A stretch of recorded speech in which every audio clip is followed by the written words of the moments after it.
Karena itu adalah konsep yang diajarkan guru untuk menggenapi apa yang diajarkan guru kepada murid dan santri, dan kelak akan membawa kehidupan manfaat bagi banyak manusia di alam dunia ini.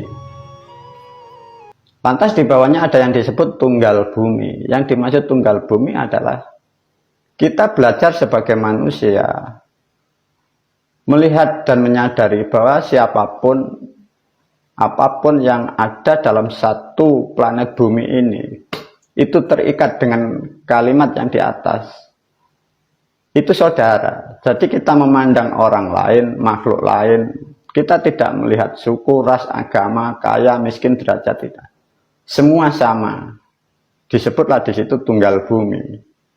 Bahasa sederhananya, apapun yang di atas bumi, di bawah langit, semua itu saudara.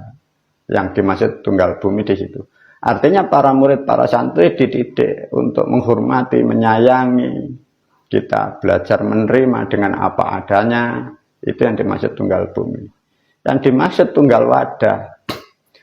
Yang dimaksud tunggal wadah adalah satu kesatuan yang mutlak. Bahwa seluruh makhluk atau seluruh manusia yang ada di muka bumi itu disebut wadah. Jadi tubuh atau makhluk ini wadah. Wadah sifatnya alam. Ya, jadi tubuh ini wadah, jadi makhluk ini wadah. Bahasa Jawanya itu wadak. Ya. Jadi tempat naungan ruh. Ada ruh yang derajatnya dibagi macam-macam. Jadi semua makhluk sama. Tubuhnya hewan, di dalamnya ada ruhnya. Tubuhnya manusia, di dalam ada ruhnya. Tanaman ada ruh di dalamnya. Maka disebut tunggal wadah. Lantas di bawahnya ada sebutan Manu Aku Garuda Sakti. Yang disebut Manu Aku Garuda Sakti karena ilmu ini identik dan sangat kuat dan sangat tepat. Kita sebagai pribumi Pancasila, kita selalu menjunjung tinggi, menjaga, mewujudkan cita-cita.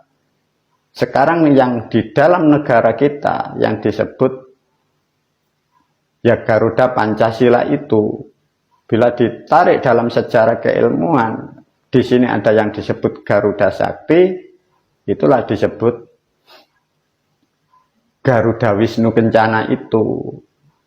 Di situ ada sesuatu hal yang sangat istimewa. Disitulah jejak-jejak para moyang kita mengajarkan suatu keilmuan.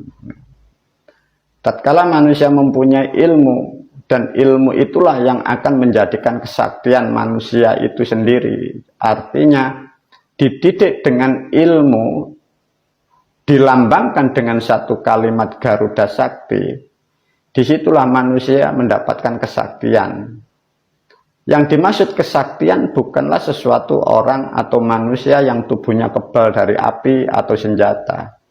Manusia sakti adalah manusia yang mampu mencukupi atau menyelamatkan dirinya dari sesuatu kekurangan atau kebutuhan atau masalah yang sulit diatasi.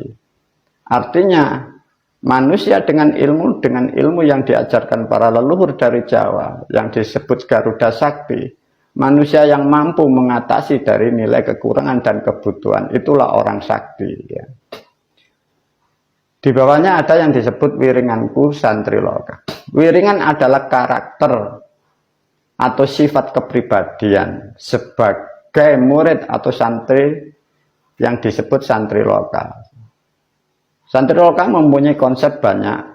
Ada hal yang paling pokok karena di situ sudah menerangkan satu kalimat yang disebut Santri Loka. Santri mempunyai makna, san itu menjalankan, tri itu tiga. Jadi karakter atau kewajiban atau keharusan tatkala kita sudah menyumpahkan diri komitmen, kita menjalankan tiga perkara di dalam kehidupan keseharian sampai kapanpun dan dimanapun. Yang dimaksud tiga perkara di situ disebut tri. Di dalam kitab suci sudah diterangkan, disitulah yang disebut maghrib. Nah, maghrib itu tiga perkara. Tiga perkara itulah bagi para murid, santri harus betul-betul kita mampu dan bisa menjalankan tiga perkara itu. Itulah yang disebut di dalam catatan orang-orang terdahulu yang sekarang dituang di dalam kitab Al-Quran. Kalau diulas sedikit tentang bahasa Al-Quran, di situ ada wa aqimis sholata, di situ tegakkan, dirikan sholat. Nah, jadi sedikit ada beda ya, bukan mengerjakan, tapi mendirikan atau menegakkan sholat. Sholat maghrib tiga perkara itu yang harus kita betul-betul bisa melakukan.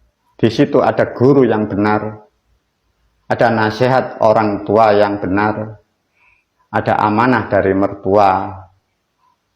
Itulah yang disebut tri. Loka mempunyai makna tetap atau langgeng. Jadi sebagai murid dan santri yang mengikuti pendidikan atau aran untuk membentuk jati diri, kita untuk melakukan maghrib itu tetap langgeng, mulai mengerti sampai kita meninggal. Tiga pondasi itulah kehidupan kita, kehidupan keseharian pun sampai dimanapun, dalam keadaan senang atau tidak senang atau kurang senang, tetap tiga perkara yang disebut maghrib itulah pondasi kehidupan kita. Itulah pendidikan santri loka yang diajarkan para murid dan santri. Setunggal karep, satu tujuan setiap manusia, kehidupan di dunia, apa yang